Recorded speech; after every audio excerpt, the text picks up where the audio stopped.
Assalamualaikum warahmatullahi wabarakatuh. Apa kabarnya rekan-rekan peserta semua? Semoga senantiasa berada dalam keadaan sehat walafiat. Perkenalkan, saya Dr. Titik Resmisari. Saya Widya Iswara dari Balai Pelatihan Kesehatan Cikarang.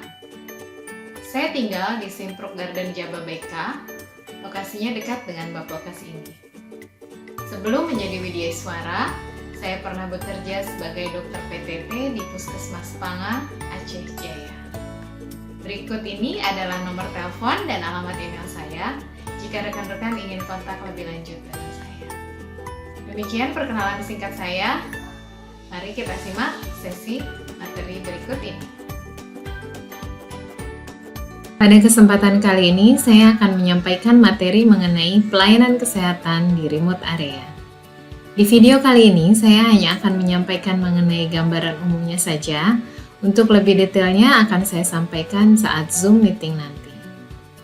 Nah, mengapa pembahasan ini penting? Karena pembahasan ini nantinya akan menjadi bekal rekan-rekan semua saat bertugas di remote area nanti. Sebagai petugas kesehatan di remote area, rekan-rekan harus memahami betul konsep apa itu remote area dan pelayanan kesehatan apa saja yang diberikan. Sebagai hasil belajar, diharapkan rekan-rekan mampu memahami tentang pelayanan kesehatan di remote area dengan indikatornya adalah yang pertama, mampu menjelaskan konsep puskesmas, dan yang kedua adalah mampu menjelaskan pola pendekatan pelayanan kesehatan di remote area. Jadi, fokus bahasan kita ada dua. Yang pertama adalah konsep puskesmas, dan yang kedua adalah mengenai pola pendekatan pelayanan kesehatan di remote area. Nah, untuk pokok bahasan yang pertama adalah mengenai konsep puskesmas. Di sini rekan-rekan bisa melihat ada gambaran puskesmas rawat inap Panga. Ini adalah puskesmas tempat saya dahulu bekerja sebagai dokter PTT. Kita lihat apa saja yang harus dibahas dalam konsep puskesmas ini. Yang pertama adalah mengenai prinsip penyelenggaraan puskesmas.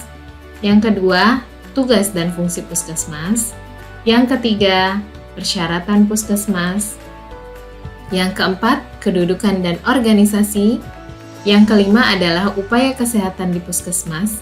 Di sini saya hanya akan menyampaikan overview-nya saja, karena nanti ada pembahasan lebih detail dari fasilitator lainnya.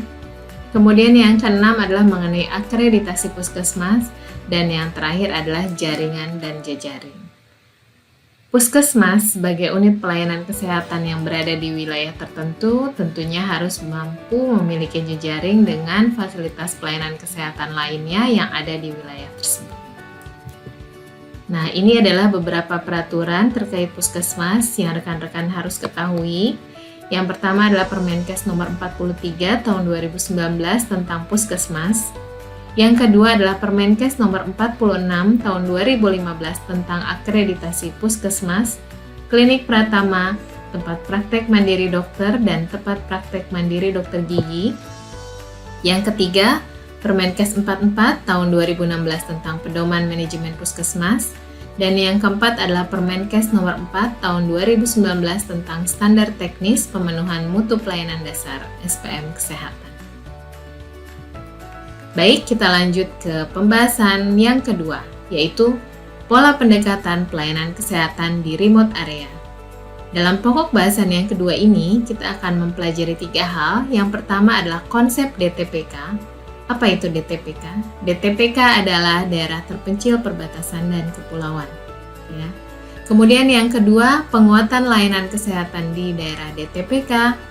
Dan yang ketiga adalah pelayanan kesehatan bergerak. Pemerintah telah mengeluarkan kebijakan terkait DTPK ini melalui Permenkes nomor 90 tahun 2015 tentang penyelenggaraan pelayanan kesehatan di Fasienkes kawasan terpencil atau sangat terpencil. Nah, kenapa sih DTPK sebagai prioritas? Dengan tagline-nya membangun Indonesia dari pinggiran. Nah, ini harus kita tanamkan betul-betul ya rekan-rekan bahwa pinggiran yang menjadi perbatasan kita itu harus benar-benar kita jaga. Ada beberapa alasan yang menjadikan DTPK ini menjadi prioritas kita. Yang pertama adalah luas wilayah DTPK yang lebih besar dari wilayah non-DTPK. Kedua, posisinya yang strategis karena berbatasan dengan negara lain. Yang ketiga, kondisi geografi yang sulit dan kondisi iklim yang sering berubah-ubah sehingga menjadi tantangan kita dalam memberikan pelayanan kesehatan. Dan yang keempat adalah sumber daya dan kekayaan alam yang sangat besar di daerah DTPK. Seperti rekan-rekan bisa lihat di gambar ini. Sangat besar ya sumber daya alamnya dan memang sangat indah pemandangannya. Apa saja layanan yang bisa kita kembangkan di daerah DTPK? Yang pertama adalah penggunaan telemedicine. Untuk telemedicine ini nanti akan ada Permenkesnya tersendiri ya, akan kita pelajari lebih lanjut. Kemudian yang kedua adalah pelayanan kesehatan bergerak. Dalam gambar ini kita bisa melihat ada mobil pelayanan kesehatan yang berkunjung ke daerah tertentu ya. Di sini kita tidak menunggu pasien untuk berkunjung ke puskesmas, tapi kita yang keluar ke wilayah kita untuk menjaring masyarakat yang memang membutuhkan pelayanan kesehatan. Nah, agar rekan-rekan lebih tergambar mengenai tugas nantinya, kita lihat tayangan video dari senior rekan-rekan sekalian yang sudah menjalankan tugas sebagai Nusantara Sehat di kawasan remote area. Silakan disimak.